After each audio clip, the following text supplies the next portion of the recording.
Okay, so I wanted to put this together for you guys because there's something happening in the state of Florida right now that a lot of Florida agents and investors are totally overlooking.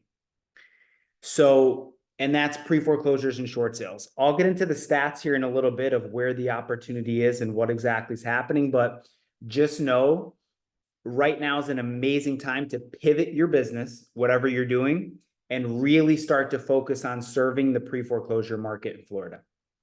As I'm going through the slides, shout out any questions you have, put them in the chat. We'll make it very conversational.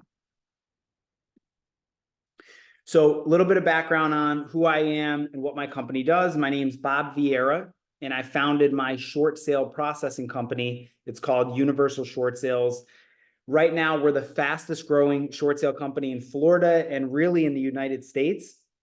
We have a streamlined system in place to do short sales for you, literally from start to finish. We were just talking before the call a little bit on how crazy and chaotic short sales are now. And then, in the 0809 crash, my company is set up. I have a full-time staff. So you as the listing agent, whenever you do have one of these insane short sale listings, you don't have to talk to the bank. You don't have to sift through paperwork, wait on hold.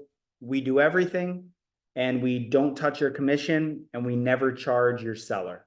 Very, very big on that. It's a free service. We either get paid by, number one, buying the property, because I'm a real estate investor. So that's best case scenario, is we'll do the short sale and you don't even have to market it. We'll just buy it. And then our second model, if we don't buy it, we get a short sale processing fee from the buyer on the HUD. So it costs you guys zero. It's an amazing service and we're growing rapidly. What exactly is a pre-foreclosure? It seems like everybody on this call has a pretty good grasp of it, but so in Florida, because Florida is a judicial state, so a lot of these banks are super backed up right now. A pre-foreclosure is give or take, once someone is missing their payments around the 90-day mark, so they haven't paid their bank for give or take around 3 months, the lender is going to file a motion to foreclose. Now, Florida is what's called a judicial foreclosure state. So there's non-judicial and there's judicial foreclosure states. And this is why it's important to know this. A non-judicial foreclosure state is a state like Texas, California. The foreclosure process moves super fast because a bank does not have to take you as the seller through the court process in order to foreclose. So the process is much, much faster because the courts aren't involved. Florida is what's called a judicial foreclosure state. That means in order for the bank to foreclose on the seller, they have to actually sue them, essentially, enter into a lawsuit, and then take them through the entire court process. You guys know as much as I do, the court process is long, time intensive, expensive, and just a pain in the butt for the lender. But the advantage to judicial, and the reason it's important for you guys as Florida real estate agents to know the difference, is because it's an advantage for you because you have more time. If and when you get these people in pre-foreclosure, typically you have more time to help them versus a real estate agent in like California or Texas, like we just said, they're just scrambling. I actually just got back. I was speaking at an event for real estate agents in Houston, Texas last week, and their eyes were like, most of their questions had to do with judicial and non-judicial, which is not typical. People kind of just buzz through that, but they were like obsessed on Texas being non-judicial and how they don't have time. So luckily you guys don't have to worry about that. Questions on anything about a pre-foreclosure, what it is, what it means? Okay. What is happening right now in our state?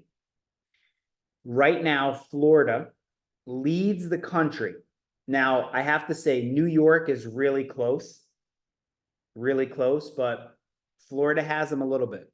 Florida leads the country in active pre-foreclosures. There is over 35,000 people as we speak that are in pre-foreclosure, that are 90 plus days behind on their mortgage. Now, keep in mind, because when we talk about pre-foreclosure, that's only when the bank actually says, okay, we've had enough, we're going to foreclose on you. Boom. And they file the lis pendens and they start the foreclosure process. That's what we're talking about when we say pre-foreclosure. So those 35,000 people, that doesn't count the thousands of people who are behind on their mortgage, but they're not at the 90-day mark yet. Maybe they missed one payment. Maybe they're just a month or two behind. That staggering number of 35,000 doesn't even count those people. For all we know, the total mortgage delinquency could be 50,000 plus, maybe more right now. You know, and I don't mean to be doom and gloom. I'm really not one of those people. I just like to deal with straightforward facts and then make a decision based off that. I mean, I'm just being honest. This is the very beginning of it. You know, and, you know, I'm sure you guys can attest to this and you're seeing this a lot. A big reason for this is because property insurance. People who bought their houses years ago, they buy them off of what they could afford monthly, the monthly payment. All that is escrowed into the payment, like we know. They pay the principal and interest to the bank. Usually that's a fixed rate. Most people have a good interest rate right now. That's no problem. You know, their property taxes, maybe they're going up, but they could weather that storm. But the property insurance really across the country, but in Florida specifically, is horrendous. It's skyrocketing on people every year. And a lot of these mortgage delinquencies are directly related to the property insurance. And that's why it's going under the radar. A lot of people aren't really focusing on delinquencies, but they're forgetting that it's not just about the interest rate. It's about the property insurance too. So where's the opportunity for you as a real estate agent in the state? Well, think about what's happening right now. Everywhere we look, every time we look, there's droves of people moving here. Every headline we read pretty much is positive about the economy here, about people moving here. The real estate market is hot. You know, it's crazy. Ginger was just saying she put a cluster of duplexes on the market in Sarasota and it sold relatively quickly. It's a hot market. So your competitors are not focused on the distressed market right now, most of them. It's very, very underlooked right now. That's the opportunity for you. I'm not saying to stop what you're doing and what's working. That would be crazy. Keep on doing your thing, stay focused, you know, keep going, but pivot your focus and start to add mortgage delinquent and pre-foreclosure sellers. This is an unbelievable time to do it. Again, I want to stress this. I'm not going to sit here and say there's no competition. Of course there's competition. There's very little competition when it comes to the distressed market right now. People just, you know, their brains just aren't focused on it because nobody's talking about it. The news really isn't talking about it. It's tough to find an article in Florida about people missing their mortgage payments. You know, you could find them, but most of the articles are either, you know, political with, you know, DeSantis. He was just trying to run for president. So there's a lot of news about that, obviously. And then there's tons of news about people moving here. Nobody's talking about this. I see some of you guys taking notes, so I'm going to give you a sec there. Okay, I'm going to go over a couple ways now that we understand what's happening statistically. Again, this isn't my opinion. This is statistically what's happening. And we understand where the opportunity is. So I'm going to start off by explaining what you can be doing to start to market yourself and start to increase your listing portfolio of these mortgage delinquent leads. The first thing I'm going to start with, I absolutely love this. So if you ignore every word I say on this presentation, this webinar, please just remember this. And you only remember one thing, mortgage modifications. When I say untapped as a listing lead source, it is an understatement. So what's a mortgage modification? All right. So as you're prospecting to pre-foreclosure leads and you start to talk to more and more mortgage delinquent sellers, which I encourage you to do, a very large portion of the people you're talking to, even though they're behind on their mortgage to the bank, they do not want to sell. They want to stay in their house and work it out with the bank and keep their property. Usually there's an emotional attachment for this. It might be the house that they raised their family in. It might be their first ever investment property. Whatever the case is, even though they can't pay the bank, they say, no, I want to figure something out and keep my house. So the bank allows them to apply for what's called a mortgage modification.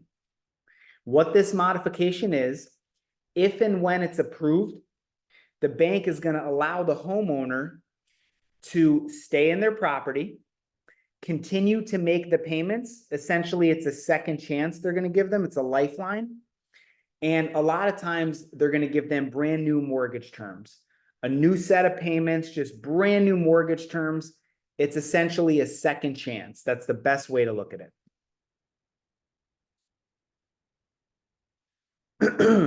So where's the opportunity in these? Most of your competitors, and I could tell you this is a fact because I used to do this all the time before I discovered, wait, stop doing this. Once they're on the phone with a pre-foreclosure lead or just someone who's behind on their mortgage, and the seller says, hey, Bob, thanks for the call, but I'm going to work it out with my bank. I'm doing a modification. I would say, okay. And then you hang up the phone, move on to the next, because they're saying they don't want to sell.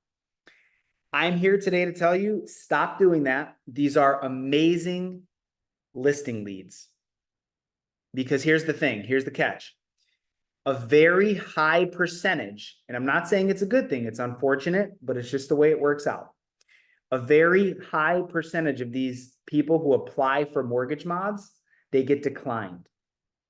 The only way a bank is going to approve you and give you a second chance to pay them, they need to see at least one of two things. Number one, they need to see that your income has drastically increased, so now you could afford to pay them. Or number two, they need to see that your household expenses have drastically decreased. So again, you can now afford to pay them. I'm telling you right now, if the bank does not see either at least one or two of those things from the seller, they're going to deny their mortgage modification application. Guys, when they deny that, the seller typically cannot apply for a new one and they have to sell their property. It's their only option, besides bankruptcy or something drastic like that. There's massive opportunity. So before I move on here, because again, I see a lot of you guys are ready. Before I move on and get into how, like the formula we have, the 3 steps to actually convert these, what questions do you guys have about what a modification is, anything like that? How often do you contact them when they're in the dead lead zone, if you will? That's a tremendous question, and that's a part of the process that I'm going to give you guys, because that's the key to it, Ginger. Yep. That's the key to it. Great question. Okay, everybody understands what the mod is. That's good. Okay, so here's our 3-step process, and you have to write it down because I'm just going to give it to you off of memory because we do it every day. To actually convert these mortgage modifications into leads. Now, before I get into it, I just want to mention one more important thing. The modification process, when a seller enters into it, it's very long, and that's going to tie into this. It takes several months, best case scenario, for the mortgage mod application to be completed, just so everybody understands that. Okay, step number 1 in converting this mod into a listing. When you're on the phone with them, you want to stay on the phone, don't hang up, let the conversation continue to flow, build rapport, and be supportive. I need you to underline that because that's the absolute key. Be supportive in the fact that they're trying to keep their property and do the modification. A massive mistake I see so many agents make is when the seller tells them that they're trying to keep their property, the realtor will actually push back against that, and they'll give them a sales pitch on why they need to sell and list with me rather than do a mod. Do not do this. You're going to distance yourself from the seller completely emotionally. And, you know, you're going to do the opposite of build rapport. So what I want you to do is the opposite of that. Literally tell them how happy you are. Literally congratulate them for trying to keep their property. It's going to build massive rapport when you do that. So again, you're going to build rapport with them, let the conversation flow, keep the call going, and support them in their decision. Step number 2, at the end of the call, after you've built rapport, after you showed support, you're going to end the call with permission to follow up during the application process. I'll tell you this right now, if you ace step number 1 that I just gave you, step number 2 is almost a guarantee they're going to give you permission. It should sound something like this. Hey, Jeff, again, great talking to you. I wish you the best of luck with the mortgage mod application. You know, I think it's awesome. You know, you guys are trying to keep the house. You know, I hope everything works out. If by any chance, and I know the banks are a huge pain, if by any chance the bank declines you or they don't want to work with you guys, I would love to help you out and be a plan B, and, you know, we'll help you get the property sold. Jeff, do you mind if I just keep in touch with you and I'll check in through the application process, make sure everything is good? Something like that. Just make it casual. Again, they're going to usually say, absolutely, check in with me. So boom, you just got permission. You just turned that ice cold lead. Think about what you just did in step number 2. You just turned an ice cold lead that doesn't even want to sell their property into a hot lead that literally just said, absolutely, Ginger, I would love if you followed up with me. Boom.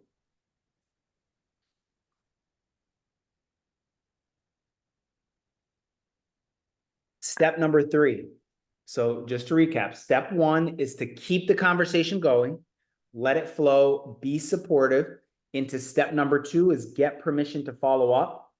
Step number 3, as soon as you get permission, as soon as you hang up the phone, go into your CRM and you're going to set a follow-up call with the seller for once every 3 weeks. Again, the application process, it's going to take several months start to finish, especially because a lot of these homeowners are doing it by themselves. They don't have the money to pay an attorney. So they're gathering their bank statements, pay stubs, tax returns, filling out paperwork all themselves. It's going to take a long time. So step 1, set a follow-up call for once every 3 weeks. The reason we have that so specific is we've tried and we failed. So at first we were doing it once every week, and then we found out we were just annoying the sellers. It was just too much. And then we moved it to once a month, and we realized that was a little too much time in between. They kind of like forgot they talked with us. So once every 3 weeks is a sweet spot. And this is a very important detail too. Most of the time, they're not going to answer you. So you need to leave a voicemail every single time with your first and last name. That does 2 specific things. Number 1, it builds brand awareness. Same concept as driving to the office every morning and passing out that same damn billboard every morning. You may not need the product, but it's just etched in your memory just from seeing it. Omnipresence. The second thing it does is very powerful. You are building trust with the seller. It sounds crazy to say this because they're not answering you and you're just leaving a voicemail, but when they constantly hear your first and last name, checking in with them, it sends a message to them that you're doing exactly what you promised you were going to do on that first call. It's very powerful. That's going to separate you from getting this listing versus everybody else who's cold calling them, because they have trust with you. When you hang up the phone after leaving a voicemail, immediately send a text message, same concept, with your first and last name for the same reason I just explained. And don't be lazy with it. You have to, don't take shortcuts. You have to do voicemail and send that text message.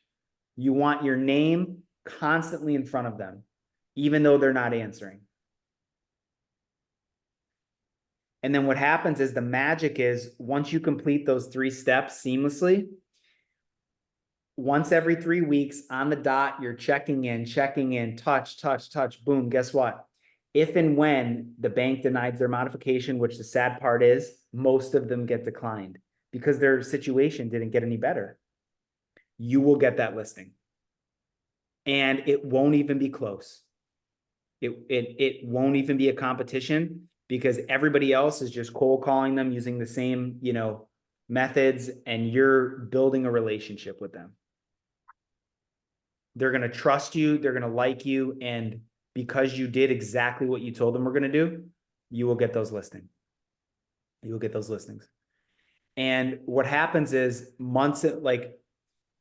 the trick is to build a drip, you could say, it's like you're casting a net and you're going to build a drip of modifications. You're going to have like a bowl of modifications that you're following up with. So then one by one, as you're working that system, they turn into listings. Questions? Here's a quick snapshot just to give you an idea of how this works. This is our mortgage modification pipeline right now. We have like roughly, and these are rough numbers, roughly 130 people that we're using that 3-step system with. Let's say half of them get, the mod declined. 65 hot leads. Again, that's kind of, it's very, very rough, but just to give you an idea. Let's say, in your local market, let's say in Hillsborough County, Sarasota County, you're just working those. Let's say you could build 15, 20, which is not hard. There's so many people behind. Let's say you have 20 people throughout the course of the year that you end up in your pipeline following up with. Let's say half of those get declined. Boom. You just added 10 listings this year on top of what you're doing right now. But it's a slow play, you have to remember.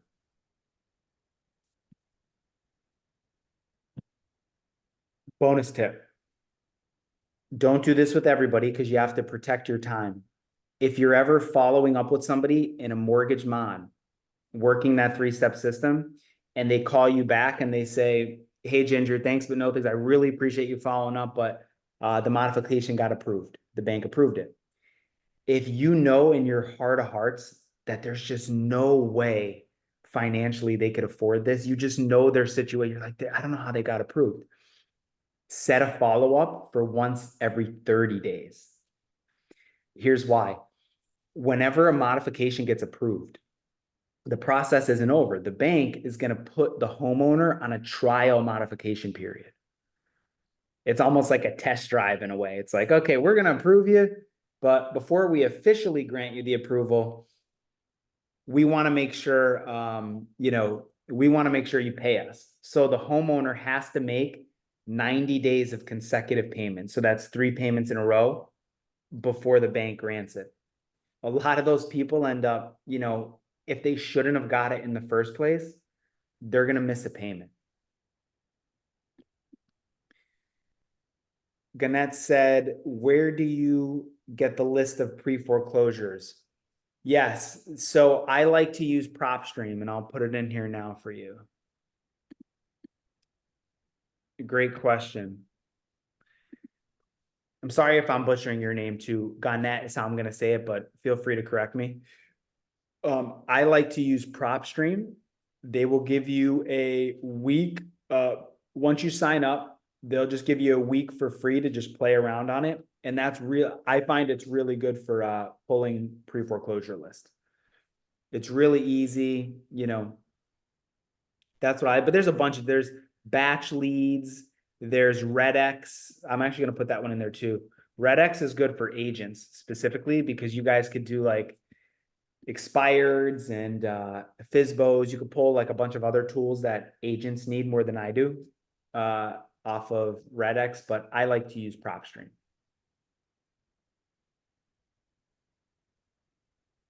Okay, let's talk about another way, and this costs $0, that you can pivot your business and really start to attract mortgage delinquent sellers. It's niche branding.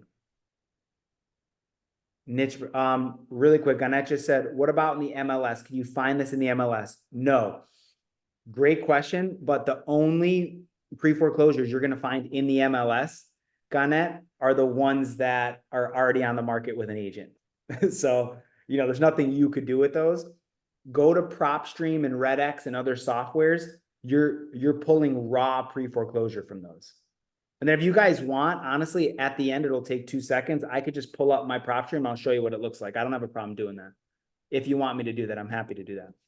But yeah, you don't want the MLS ones because those already have listing agents. You can't get those listings.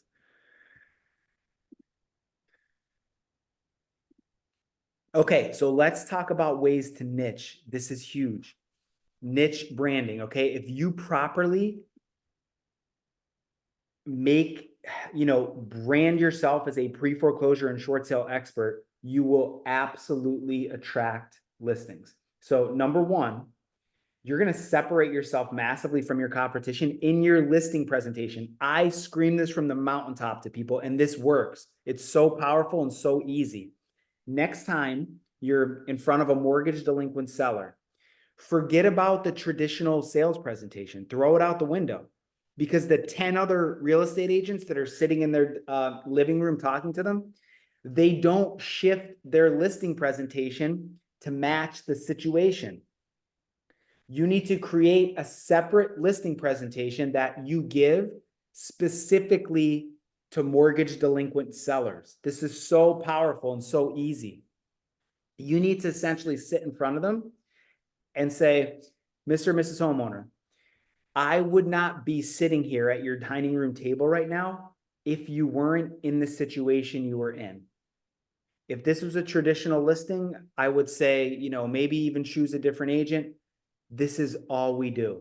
The other agents that you're talking with, they're great, but they specialize in traditional listings. Me and my team, we literally specialize in helping people in your specific situation. We know how to navigate with the lenders. We have a team in place, so on and so forth. You get the point. This makes people so comfortable, gives them reassurance. You will win the listing just by doing that. That costs $0. Another way to do it is B2B. When you're at your networking events, when you're talking to people in your local office, when you're talking to foreclosure attorneys, tell them what you specialize in. Say, hey, I'm building out this team on the pre-foreclosure end. Or even best, once you guys close a pre-foreclosure listing, that's rocket fuel. You could take that and start to tell people and show people what you just did and you want more. But you'd be shocked, or maybe you wouldn't be shocked, at how many real estate agents run from pre-foreclosures. They want nothing to do with them because of their complexity or their perceived complexity. This is an amazing opportunity. I remember when I started out as an agent, obviously I don't do that anymore because I run this business and I'm an investor full time. But when I was a brand new agent in the Pennsylvania market, that's where I'm from. The first day I walked into the office, one of the first things my broker told me was literally, stay away from, I forget, I said something about pre-foreclosure shorts or something, and he was like reprimanding me. He's like, stay away from short sales and pre-foreclosures. He's not wrong. They're messy, they're chaotic, but what other people don't want, that's the opportunity for you. So tell people you want those deals. And then number 3 is become a short sale expert. Short sales are different from pre-foreclosures. I'm going to jump into short sales, but let me tell you something. A lot of short sales, a lot of pre-foreclosures you guys come across, especially in Florida, because the process takes so long. They are short sales. People don't realize that because the market's so hot. There's bidding wars. Everybody has equity. Let me tell you something. Somebody could go from having a ton of equity to very little to no equity within a couple months of being into pre-foreclosure. Because interest, fees, penalties, they all compound against the balance and they kill people's equity. So you will absolutely come across short sales. What is a short sale? Very simple definition. 2 things are happening in a short sale. Number 1, the homeowner is behind on their mortgage payments to the bank and they want to sell. So they're mortgage delinquent and they want to sell. The second thing that's happening, that's the problem, is their property is worth less than what they owe the bank. So in this situation, property's worth 450K as is on the market, but they owe the bank $500,000. So they're underwater by $50,000. They can't just put their property on the market and sell traditionally because they're underwater. They have negative equity. And as I said before, I just want to drive this point home because, again, your competitors right now, so many people in Florida are completely ignoring short sales because they assume, because it's a hot market and people have equity in a lot of situations, they assume there's no short sales anymore. Florida is our biggest short sale market, literally by far. It's not even close. So you have to just get your mindset right, and then you'll find them. And guess what? So we're almost 100% referral based right now, my short sale business. And the people who constantly refer us short sale deals and partner with us, they're doing that because they have the right mindset. They know what to look for. They understand that short sales are still out there. And then boom, you'll find them when you're looking for them. Questions on short sales? Okay. Use this as a little cheat sheet. Whenever you're talking to the seller, here's 3 factors you're going to quickly look for to know if you have a qualified short sale. Number 1 is negative equity. Going back to the example, property's worth $450, but they owe $500,000. They're underwater by 50 grand, negative equity. Second thing you're going to look for, are they behind on their mortgage? They could be deep into pre-foreclosure, or maybe they're just a payment or two behind. Or maybe you'll talk to somebody and they'll say, hey, I'm current on my payments now, but I just lost my job and I'm not going to be able to make last month's payment.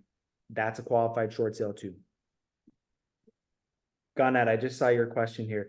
Are you providing us with a recording of the webinar? Absolutely.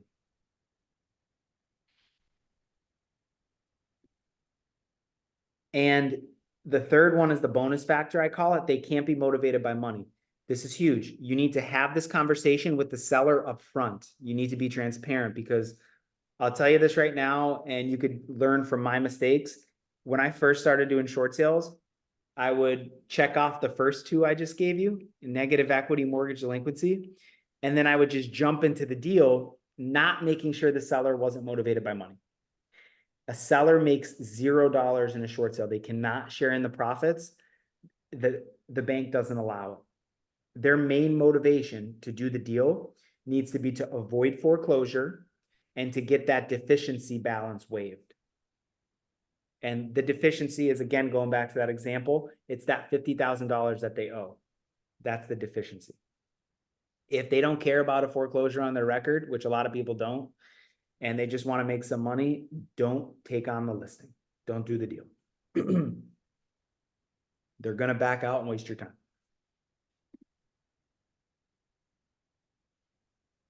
Once you're in front of the sellers, you're going to want to take a screenshot or take notes of this.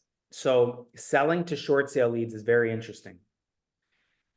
These are the 3 things you could do to put yourself in a position to win the listing versus your competitors. The first and foremost, impress the seller with knowledge. I think sales have moved in this direction with anything, but especially when it comes to short sales, because it's such a hyper niche. You can't go into a short sale listing presentation the same way you would another one. You need to just educate the seller. You need to educate them. Don't forget the sales pitch. Be able to answer their basic questions. Here's an awesome one that will impress them. Because every seller is going to ask you this. Well, okay, that sounds good, Ginger, but if I do a short sale, what's it going to do to my credit? Explain to them that it's going to get recorded on their credit as debt settled for less than amount owed. And then you could explain to them that the beautiful thing in that is they could go get another mortgage after they do a short sale in most cases, because when their future lender pulls their credit report, it's not going to show as a foreclosure. It's going to show debt settled for less than amount owed. And the message that sends to their new bank is, hey, Bob ran into some financial difficulties, but instead of just letting the lender take a loss, he settled his debt. It sends a very powerful message to the lender. And again, if you could answer these questions, it goes a very long way. Second powerful thing you could do is tailor your listing presentation. I just went over this, so I'll just touch on it quickly. But it's just so important, and nobody does this. It just drives me crazy. Tailor it to short sales. You could even say, and let me tell you something, the Florida agents where we do repeat business with them, where like we do a lot of short sales, I even give them permission, and I'll give you guys permission who are going to listen to this. You could leverage my company to get the listing. Do it. Hey, we're not only specialists in pre-foreclosures and short sales, but we even partner up with a short sale processing company. So we're the listing agent and we team up with a short sale company to make sure we get this done for you. How are you not going to get the listing after saying that? After Joe Schmo agent was just at the dining room table, giving his basic, oh, this is the business we did and this is our volume. It's nonsense. And then the third thing, there's 4 key questions. You have to ask them when you ask somebody the right questions in a sales presentation.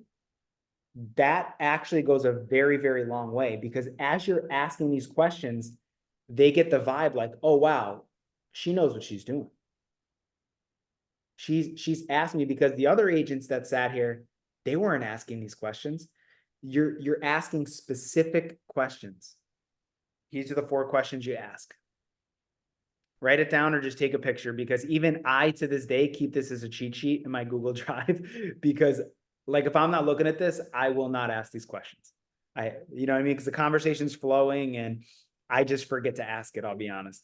So definitely just keep it handy so you can pull it up quick. And you want to ask, how many months are they behind on the mortgage? That's a huge question, just to get an idea of what you're dealing with. And then after that, ask them, has the lender started the foreclosure process on you? Obviously, if you're prospecting to pre-foreclosures, it's an obvious answer that they did, but ask it anyway. And then you want to ask, if the answer is yes, I am in pre-foreclosure, immediately find out, did the lender give you a sale date?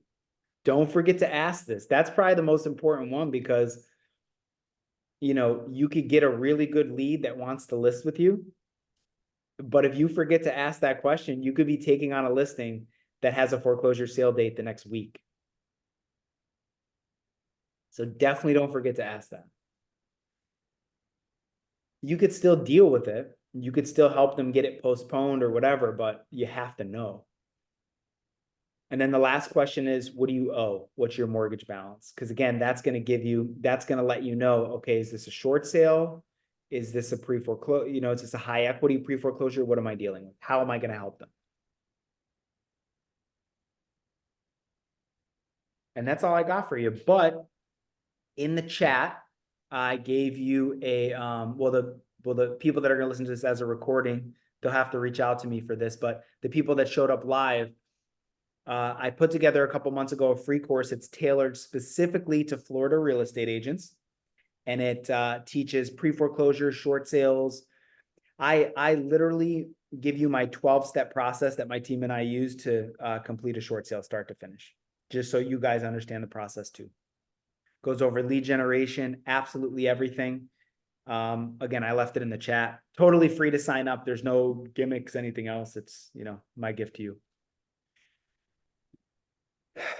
That's how to stay in touch with me. Keep in touch. I love networking with Florida agents. Reach out. Don't ever feel like you have to have a short sale deal. Text me, call me, email me anytime. Find me on Facebook, and we'll connect. We'll have a conversation. Okay, Ginger has a question. Are deficiency judgments recorded at all? Great question. So are deficiency judgments recorded on their credit? Yes. I don't know. I've actually never gotten that question before. I'll be honest, I have no idea if the actual deficiency goes on their credit. So typically, if they have a deficiency judgment and it doesn't get waived, that means the property was foreclosed on. And just because it's recorded, I'm not giving legal advice. I'm not an accountant, an attorney, anything like that. But if it doesn't get waived, it's typically in a foreclosure situation. So the foreclosure does get recorded. I don't know what they do with the deficiency. That's a great question. Now, that's the beauty of a short sale. And that's another thing you could explain to the seller and educate them that when they do a short sale, as long as it's done correctly, that deficiency, it gets waived. So then there's no deficiency judgment. The bank puts in writing that they're waiving their right to collect the deficiency. So all of the short sales we do, we always get it waived for the seller, Ginger. So I never get as far as like having to deal with a seller that has, that has a deficiency because we always get it waived. So I don't know the answer to that. But yeah, I mean, that's not good. Like if they get foreclosed on and then if the state of Florida if the bank comes after them in the state of Florida for the deficiency, they could sue them for that. So, I mean, it's going to be somewhere on their record for sure. I just don't know if it's on their credit.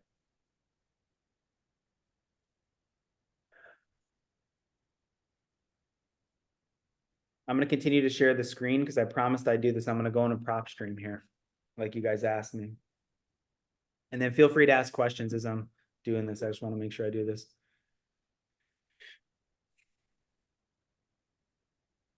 Yes, Garnett said, can you show your PropStream? Yes.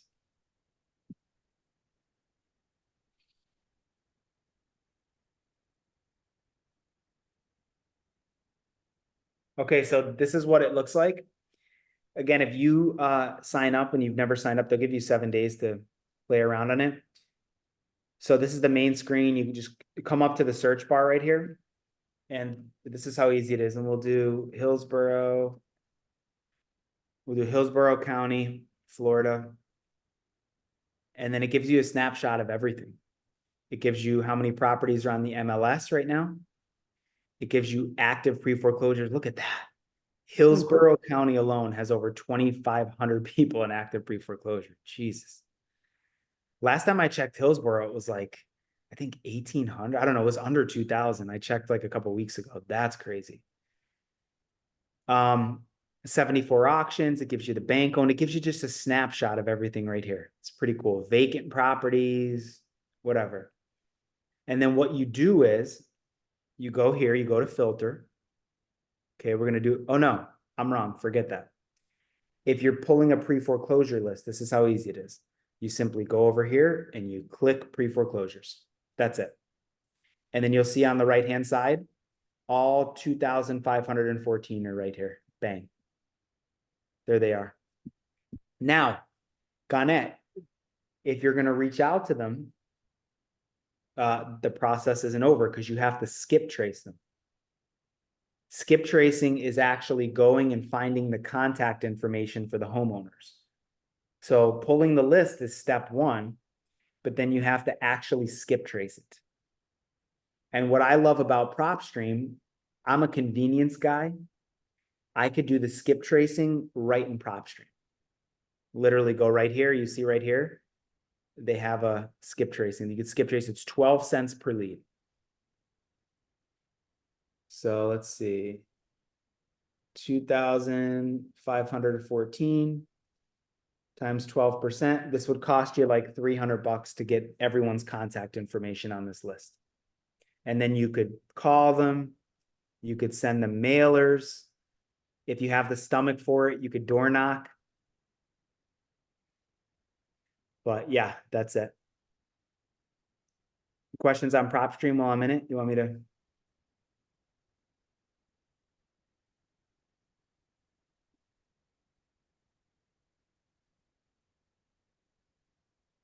I don't understand your question in the chat. Gonna